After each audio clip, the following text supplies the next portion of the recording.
Telling the truth is a radical act, guys. And I'm just gonna come right out again and say it every one of the series that it's true. It's very clear that a separate binary star, possibly two, has been approaching our sun, and it's in a binary orbit and has been close to us, the solar system, for a very long time.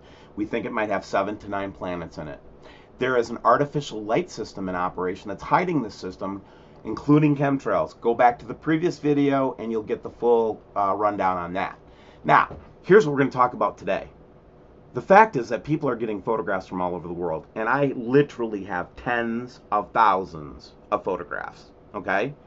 Now, critics would say that we could not possibly capture this system with a 10-cent lens, because that's how much I guess it costs to put a camera into an iPhone or a smartphone. The second thing that we want to deal with is people that research Nibiru and Wormwood are attacked incessantly. So let's say that you want to put up a Facebook page because you found a picture, or you want to do a YouTube channel because you want to share information that you're learning, or you want to get people's input on, etc. Shut down. Can't upload stuff. Facebook accounts being shut down constantly. It's the biggest story ever told, you guys. Get used to it, right? Any camera used to look at the sky is invalidated heavily. Let me give you an example. I've heard them debunk all sky cams, which are super sophisticated sky viewing technology. NASA satellites, they're saying it's all completely a lie. FAA cameras, oh my gosh, they're all lens flares. So you see what they do? They say, first of all, you can't possibly take a photograph of yourself because that's just not possible. And then any tool that you'd ever use to ever look at it is not going to tell you the truth. So there's just no way you can prove it with visual evidence. Okay, then if we were going to try to document the system and no camera, no location is valid, well then of course you're a crazy Nibiru freak. You don't have a camera. Cameras don't work, man. All sky cams don't work. Telescopes don't work. Anything that you use possibly can't photograph the system. You're crazy. Really? So anything I use to photograph the sky there's no way you could possibly see anything that would be, separate solar system as it's entering in. Really? Before I get into my dispute, let's just first address the issue. Why can't I see it with my naked eye while you guys are taking pictures of it? The human eye is not a very capable visual instrument. It works great for humans, but an eyesight camera, that little 10-cent camera that you put in an iPhone, supposedly, has so many more capabilities, including the ability to see into the IR range that a human eye cannot do, that it can see into the light ranges that are very soft and light that we can never see. It automatically focuses on things. And by the way, it doesn't have anything like cognitive dissonance messing with it. So the reason you can't see it with your human eye is because it's almost damn near impossible to see it with your human eye. But cameras give us a chance, because cameras see things much better than we see, and more completely than we see. So you can't invalidate the 10-cent camera. It's way more capable than the human eye. So if you trust your eye over a camera, you're probably going to make mistakes. But the cameras are picking up images. Okay? Let me give you some examples. This is taken with a camera, right? And you can see the astronomy behind the sun, objects behind the sun. And then you can see this refracted light caused by that lighting system we talked about. And we can see the objects now, because the camera was in the right place at the right time to see the object. Here's an object that we've been seeing on our circular pattern for the last year and a half. David Dobbs' channel has it well documented. That's a picture of an asteroid type object. We think that's the outermost planet of the Nibiru system. Really? The FAA cams, by the way, super high quality cameras, you guys. Heads and shoulders above an iPhone, okay? We are seeing this stuff constantly. We don't know if this is these are planets that we're seeing, or part of the shielding system they use to hide the system. Like, we might think that that's an object actually in the system, and this is just part of the geostationary lensing system they use to distort it. But when we see these kinds of things and these big orbs and things in the sky, and you say that they're not there, you're making yourself look stupid.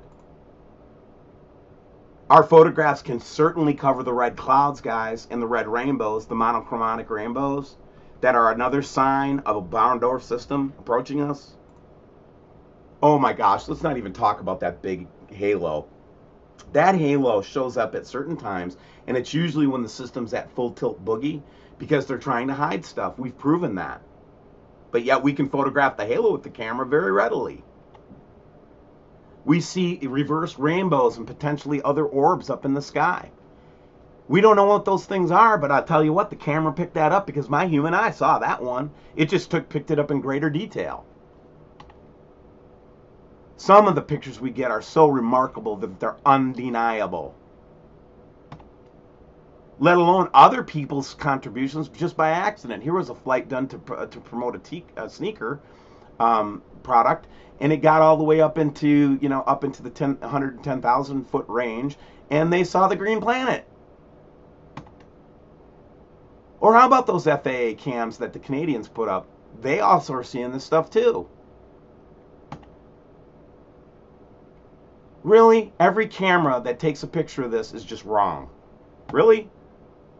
This came off my satellite camera. This is a refraction when we defeated the actual optic system. That's what's up there, guys. Ain't Jupiter! You're going to tell me that every single picture that we get from NASA is invalid? You know what I mean? We've never caught them before. I've caught them lying about so many things so far that has proven the case of the brown dwarf star. Just go back and look at my videos, man. You will see.